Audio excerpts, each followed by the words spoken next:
Okay. Additionally, you can see how I try to update the ROM by means of the mobile phone application.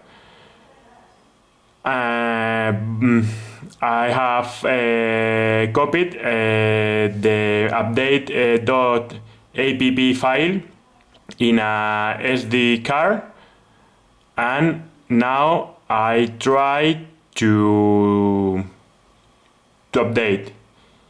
You can see I select the option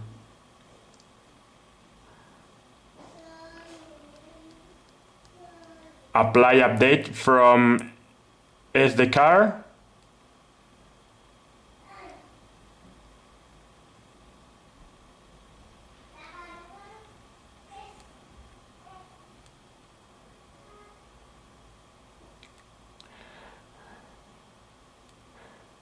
and you can see that the mobile cannot recognize this file extension, so I will try to do it using the zip file, not the uncompressed file.